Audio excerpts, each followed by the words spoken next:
Hi, I'm Charlie Kosorek, and in this video that you're about to watch, we demonstrate a technique for flattening veneer using hot plates and an oven. This technique, it works incredibly well. It works on the gnarliest veneers you could imagine. Crotch walnuts, burls, whatever. It's pretty easy, and I really think you'd be surprised by the results. So stick around, watch the video, and I'm very interested to know what you think about this and how well you like it. So please, after you've watched the video, leave some comments and let me know what you think. Thanks. Jack bench, baby. Hi, welcome to the Jack Bench Woodworking channel. My name is Charlie Kosorek, and today we're going to show you a little known trick on how to flatten veneer using an oven. That's right, the oven in your kitchen. That same oven up there. I'm honored today to have my friend Tom Schrunk with me here. And Tom, if you don't know of Tom already, Tom is an internationally renowned veneer artist. He's done work all over the world. He's done 5 art case Steinway pianos, done the veneer for that. He's had several articles in Fine Woodworking magazine. Tom, geez, my gosh, Tom, he teaches a veneer at Mark Adams School of Woodworking. He's got several patents to his name, and not only that, Tom is the inventor of the stop-loss bags. It's a really cool way to preserve your varnishes and stains and finishes. And but we're not talking about, that's not what this video is about, but I will have a link to this later on so you can check it out and learn more. But anyway, what we are here today to talk about is flattening veneer. I've got this crotch walnut veneer, and it's just beautiful, gorgeous veneer. I got it certainly wood, but it is as wavy as a potato chip. I don't know how well you can see it, but you know, it's not flat by any stretch of the imagination. There's no way that I could work with this. So I thought, well, how am I going to get this veneer flat? And then I remembered Tom mentioned to me at one time a technique he had where he used hot plates in an oven, flattening veneer, and so I called Tom up and, Tom, why don't you tell us about this? Well, the thing about veneer is that the wood cells they have really 2 constituent parts. The cellulose and the lignin. The cellulose is softened by water. Lignin is softened by heat. Okay. And when you're ironing, really you're heating the wood so that it's softening the lignin, and actually it's also activating the moisture in there. So it's a good method to use. These pieces are too big. Okay. To be able to effectively So that was iron. the problem. This is too big to get through with an iron. Yeah. Okay, And that's why I was having trouble. And as you're going along, the forces tend to accumulate, and then you're going to have breakage at the end. And bingo, you're right. So you need something that's big enough to apply heat and force to the entire sheet at the same time. Okay. So one of the solutions is an aluminum plate. I went to a supply house.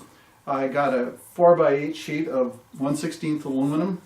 I was able to cut it into 12-inch by 16-inch pieces, and you get 24 sheets. I think I used a saber saw with a hacksaw blade. Okay. And it's very, very easy to do. Mm-hmm. Then I sanded the edges just a little bit, otherwise they're pretty sharp. Mm-hmm.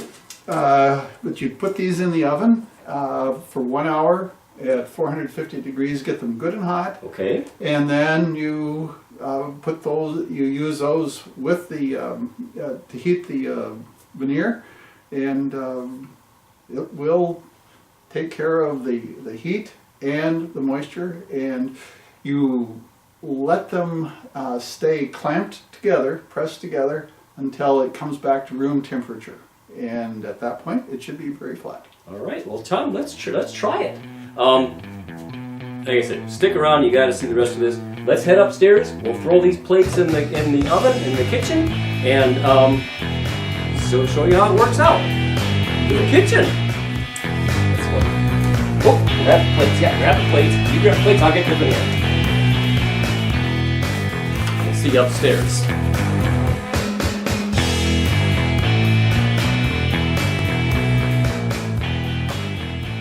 Okay, so we're up in the kitchen now.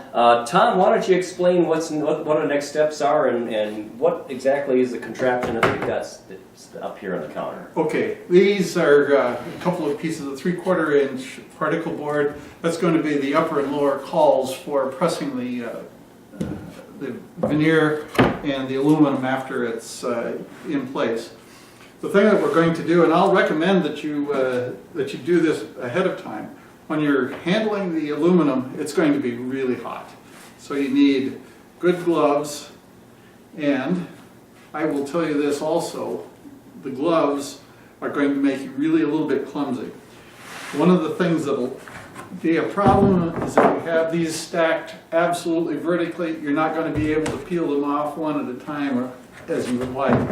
So the thing you're going to do is to stagger them so that you can keep your hand on one edge and then just lift what you need and put them in place. And it's going to be the same for the veneer. You want to have that staggered, and I've got these set so that they're about a 1/4 inch to a 1/2 inch apart. That's just so that I can pick them up one at a time, even with these gloves on. So why don't we put these put the plates into the oven, and we'll get underway. Okay, all right, let's put this in the oven. We've got the oven on.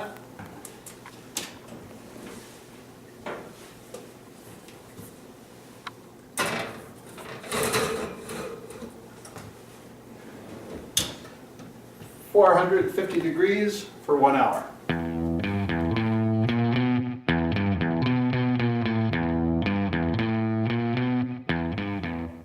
Got my gloves on so I don't burn my hands, and here we go.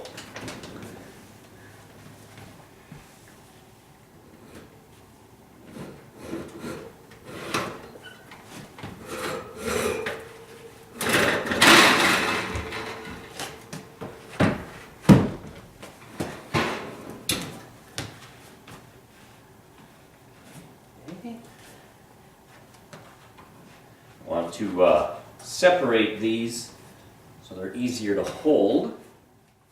Separate these plates. Put them on here. I've got the 2 plates together. Piece of veneer on there. Give it just a quick misting. Look at it starting to just move. All right, and I overlap the plates so that they don't butt together in the same spot. Another.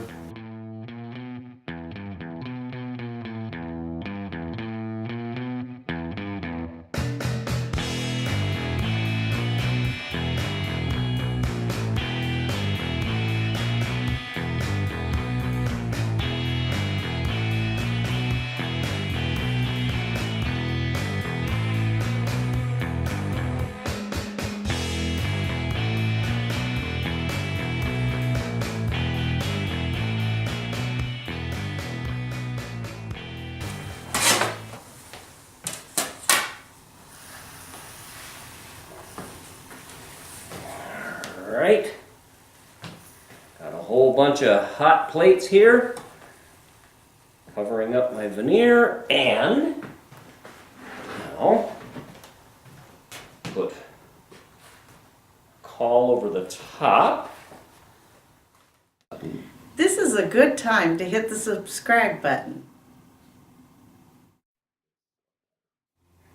Okay, that's it. We let this sit for well, until they're cool.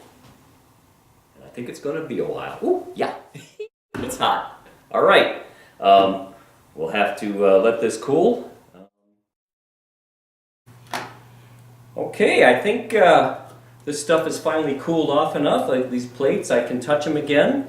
So, are we ready, Tom? Let's do it. Okay. God, I can hardly wait. Okay, the moment of truth. Okay.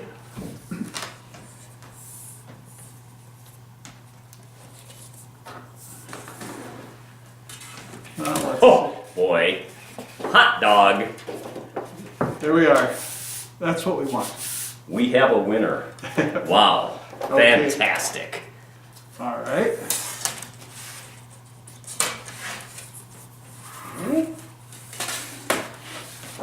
Number 2. Yeah.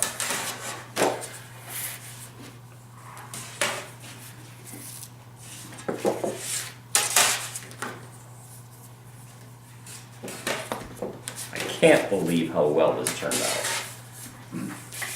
This is what we want. This is absolutely what we wanted to see.